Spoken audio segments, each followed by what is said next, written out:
live on Facebook, and then I do my double check.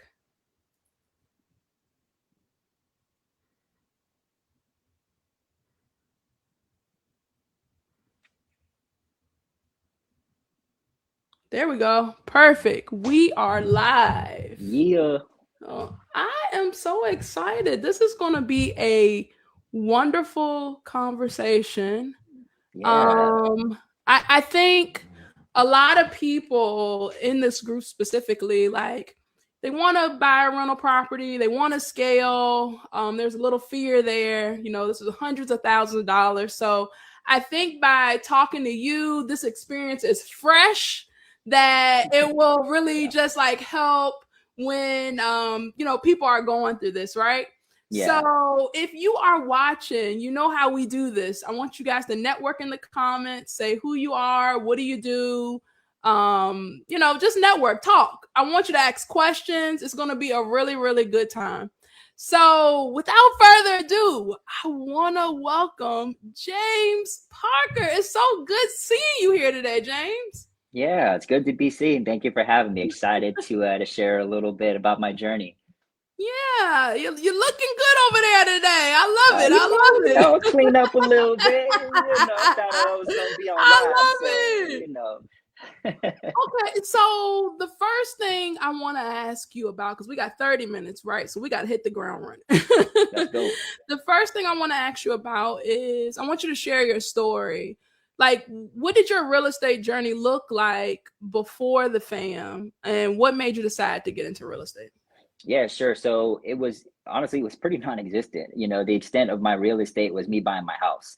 Mm, And I didn't really learn a whole lot with that. It was just kind of like you just check the boxes and go through the next thing. And it was like, hey, we're moving down here, like we need a house, so we got to make it right, work, sort of thing. That's completely different from what you teach us and how to right. get properties. So where my interest came was you'd hit me up. One night you were doing the case studies, and I love those case studies, by the way. I love them. You hit me up and you were like, "Hey, are you doing anything tonight?" And I'm like, "Nah." Like, you were like, "Hey, I do these case studies if you wanted to just kind of look." And I already knew that you were in this space. I knew you'd been in the space for a long time. I didn't have Mhm. anything to do, so I was like, "Yeah, sure, why not?" Looked at the case study, and then I just started asking more questions. Like, man, like people really change their lives like doing Mhm. this. Like I knew that you've been doing this full time for years. Mhm. And I kept asking other people, find out other people who are in the real estate space. And I'm like, wow, I'm missing out on something. Like Mhm. what am I doing wrong? So I had a conversation with my wife, and we had that conversation about like, where do we want to take this family, and how can we move forward with our family and financially. Right. And I kept telling myself, 5 years from now, I'm going to look back at this moment. I'm going to be mad at myself that I did not take action and I didn't do getting real estate Mhm. now. It's always hindsight's 50-50. So I was like, I don't want to do Mhm. that. So I'm just going to do it. So yeah, we just had that conversation. I was like, I made up my mind. I was like, I'm going to do whatever it takes. Like, Mhm. I'm going to invest into it. This is like a second job to me at this point. Like, let's do it. I just made that commitment. Right, right, right. That's awesome. You probably recall this, and anybody that was at Dealmaker, they recall this. And I talk about it a lot because I feel like it really resonated. You mentioned that you would have been like pretty much regretted if you hadn't taken that action 5 years from now. And you say, you know what, I'm going to decide, I'm going to do it.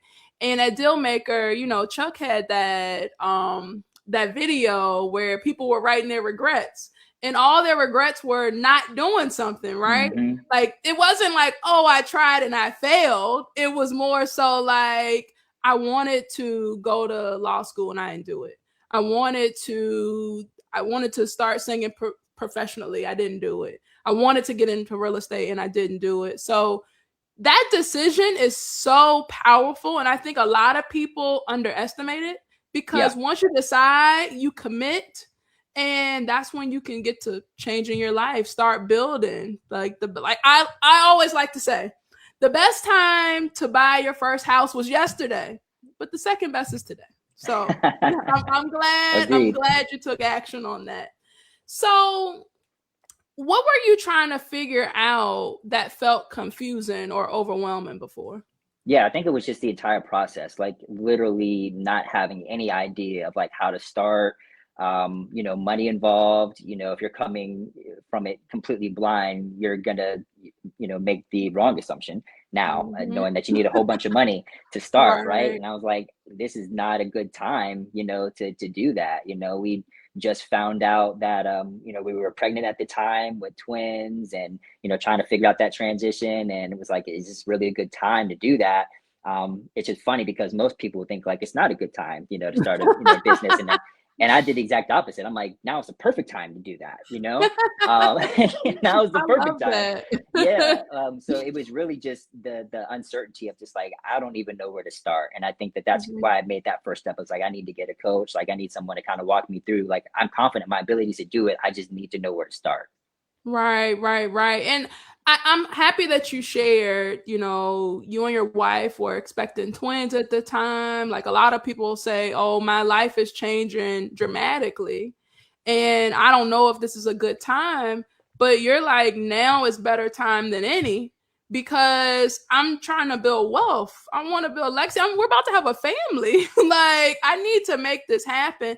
And I'm glad you said it because a lot of people they'll say, "Well, I got this going on in my life. Like I'm waiting for the perfect time. I have this and that." And they're prioritizing Mhm. other things to make it so that they never actually start.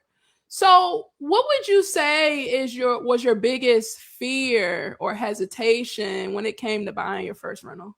Yeah, I think once I got to a point where, you taught us like, you use other people's money and stuff like that. It's like, all right, cool. And my first, fear was like, how do I get the money? And then like I find the money, it's like, cool. And then like you get on the contract and then there's like a whole new level of fear because now it's like, all right, now I have this person's money, like it's my responsibility. Right. Right, So all this right, fear, all this doubt comes into it's completely different. You go to a big bank and you get a loan. It's you don't know them, it's depersonalized, right? If you default on a loan, right. like they send you letters, like it's completely different in this because this is strictly relationship based. I took the Hmm. time to meet these particular lenders and form a relationship with them. It's a team, right? So I want to do my due diligence to make sure that I'm doing what I need to do to get their return. So all this fear was like if something were to happen, and it could be something outside of my control that Right. happens, and like how do I get to a point to where we're all good to go. So all this fear and doubt, right? Right, right. So let me ask you, because you said you built these relationships with lenders. Had you ever done that before? Nah, it's completely new. Right. Completely new. Yeah. And had you ever raised money before from just people? Mm-mm. Now, with this deal that you did, how much were you able to raise? And this is your first one. Yeah, so I raised 141,000, just shy of 141,000, and that helped to buy the rental and cover the rehab costs as well. That's awesome. That's awesome. So I have a question for you about what specific situation was it that your family was growing, but what specific situation pushed you into saying, I need a coach? I need somebody that can guide me. Yeah, I think it was more so that accountability. And having someone to really push me. I'm pretty self-motivated, for the most part. I will take something and kind of run with it. But having that extra level of support and knowing that there's that somewhere I can fall back on. I know that I'm not going to have all the questions. I'm not going to have all the answers to the questions. And knowing that I have a community, knowing that I have someone that's been in this space, for a while, it helps me to gain a little bit more confidence in my ability to know, like, hey, even if I find myself in a rut, like I know someone that can kind of get me out of it, or if I'm having a trouble, navigating this, or just motivation, right? Right, I right. think and that I think that's something that kind of goes unnoticed a lot within this space is that it can be hard, trying to find Hmm. deals and trying to get lenders, and maybe a lender will fall through, and it's really easy to just kind of fall back and get discouraged. And Right. you and the rest of the community are really good about like, yeah, it's normal, it's typical, these things happen, we get back on it, right? Right. That's just part of the Right. process. Yeah, I think one thing that people don't realize on this journey is that, especially if you're the first person in your family doing this or in your friend circle doing this, that it could feel lonely.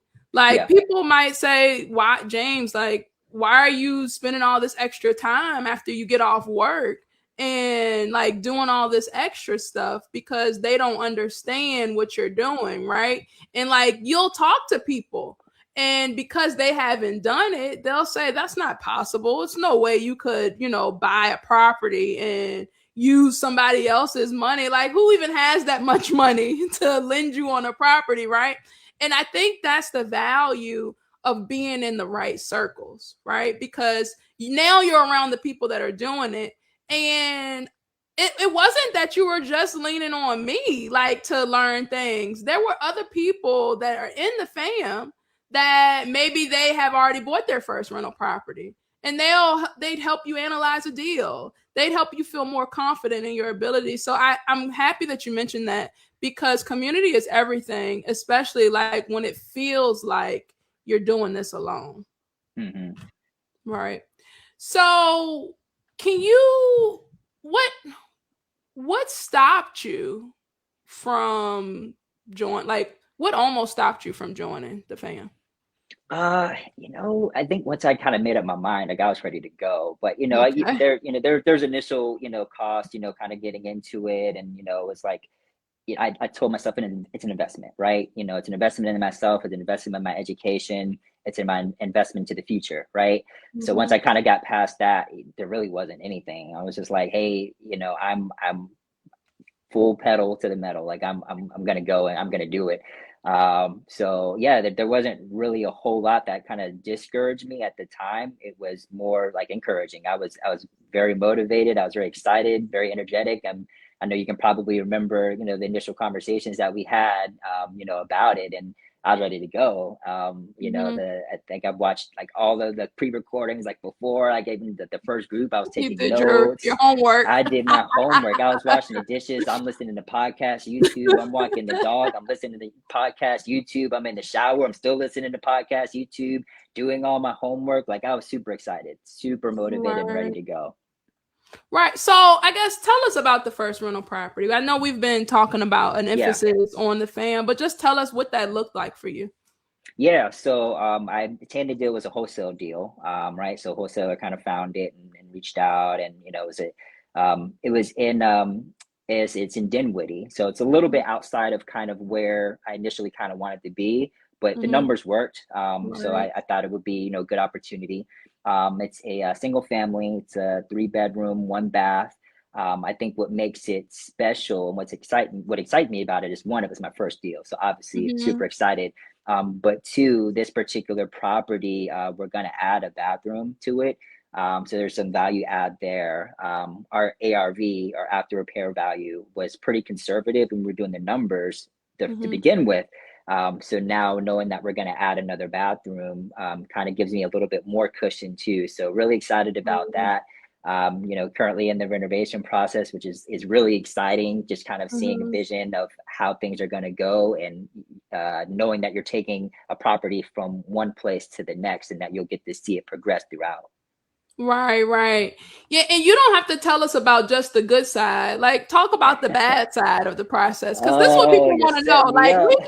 we can talk about everything is roses and Yeah, rainbows, but tell yeah, us what about the places you panicked.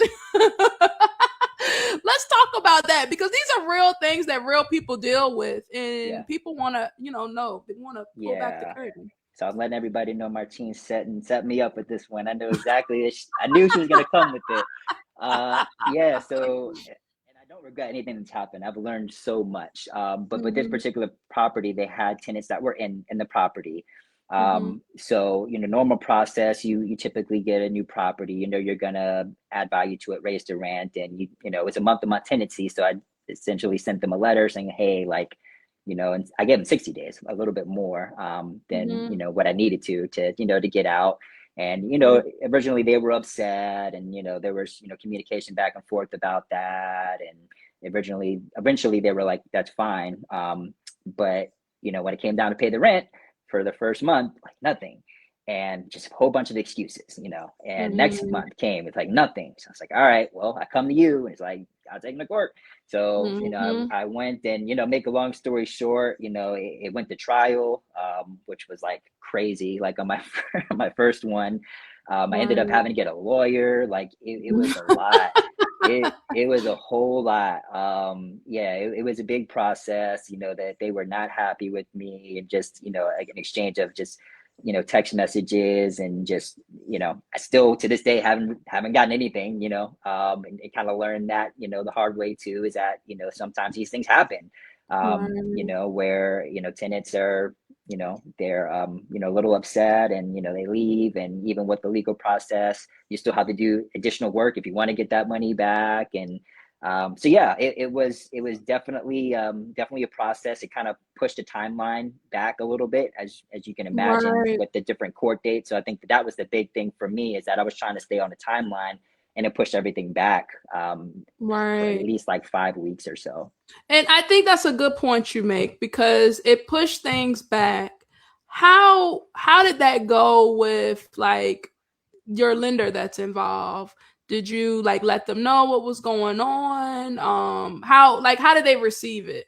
Yeah, so I think what's important to understand is that this, again, is this business is really about relationships, right? It's about Mhm. transparency, it's about integrity.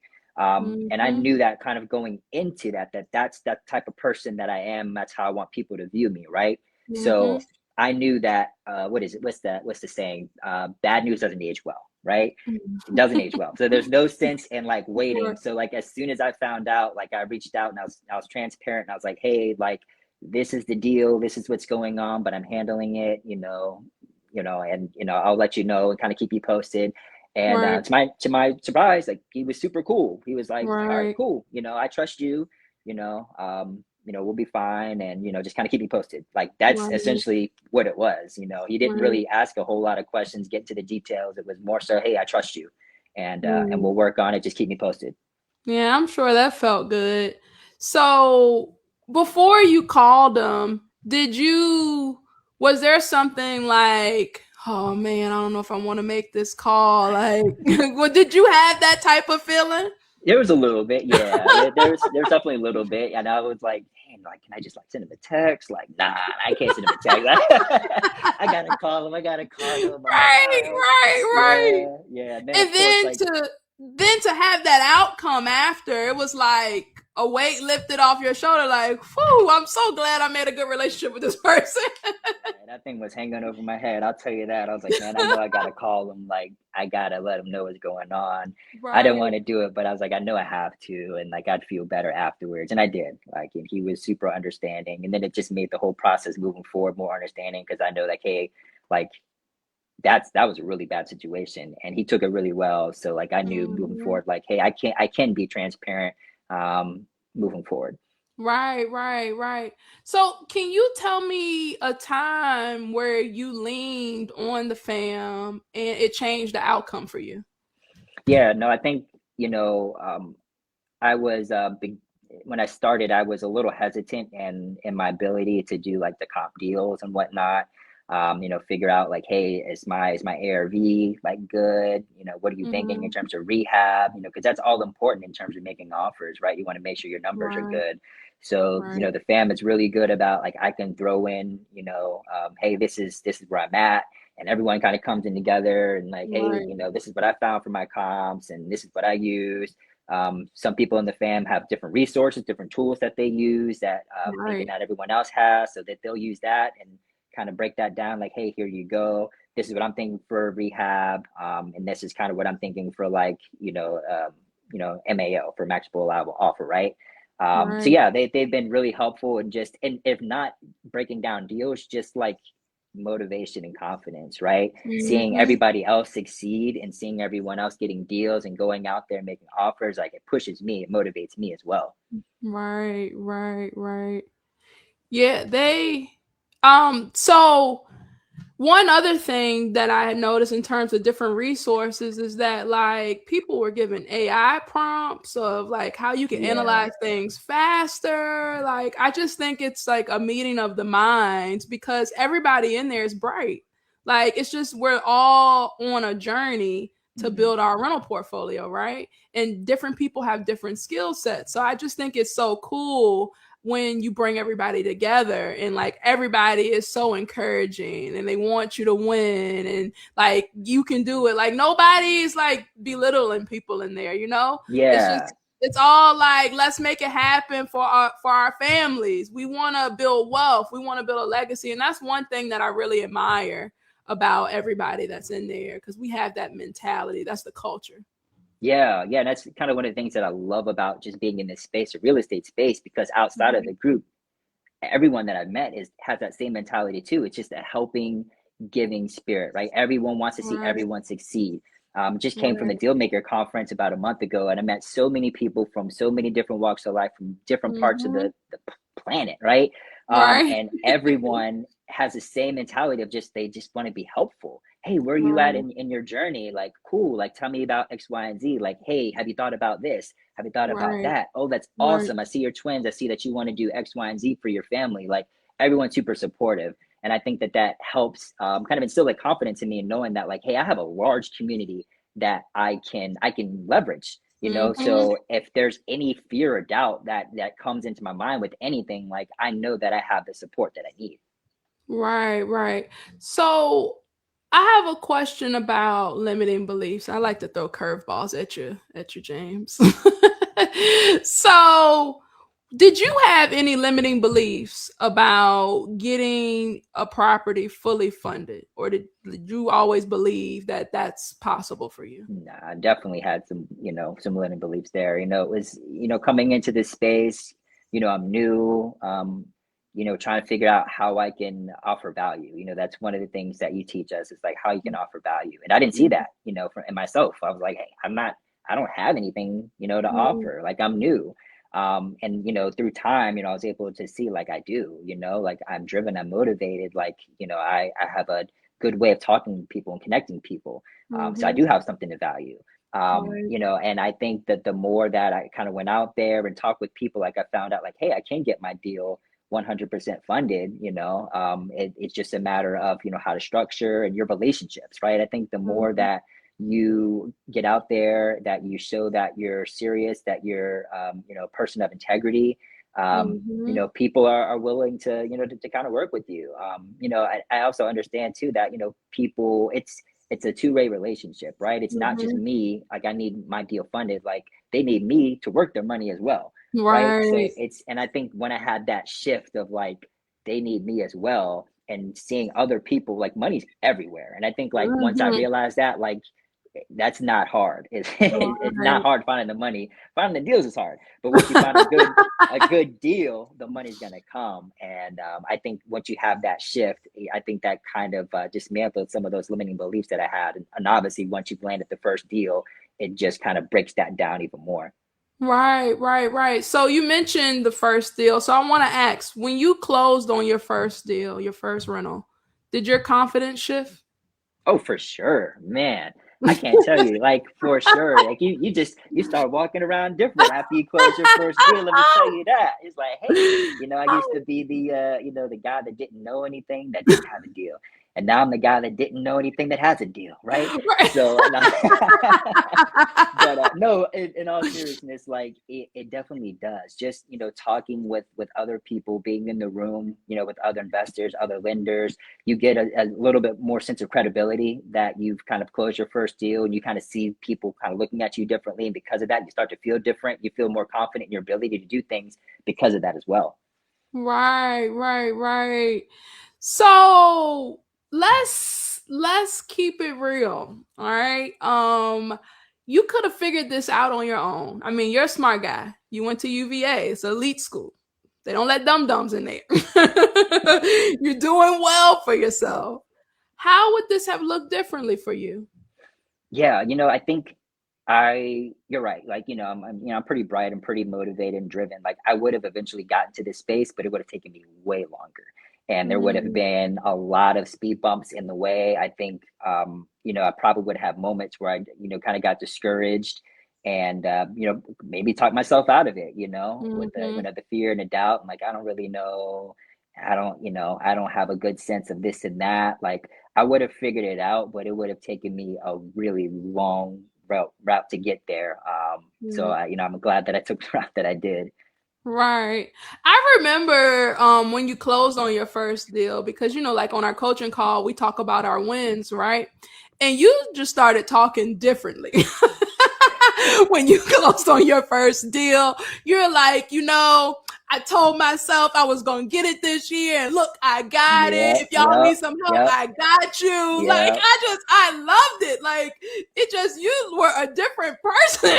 Yeah, that spirit of expectancy is what I was, told my wife, and what I told, my family and others when I got into this space. Like, I expected to land a deal Mhm. within the year. Like, that was my whole mentality.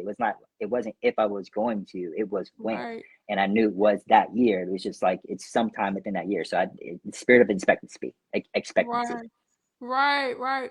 So I'd say now, knowing what you know, I mean, you're still actively buying more properties. We have any wholesalers on here? Be sure to send James some deals. If you're a realtor, send James some off market deals. What looks possible for you now?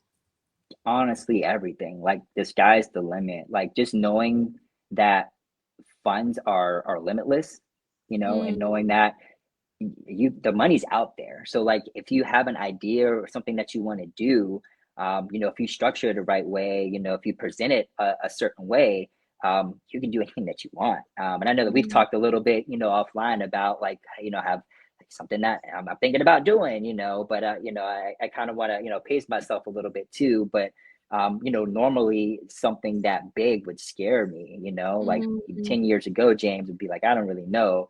But the present James is like, all right, like, let's go ahead and do this, now. So yeah, honestly, like, this sky is like, it is the limit, and there is no box, at the end of the right. day, there is no box.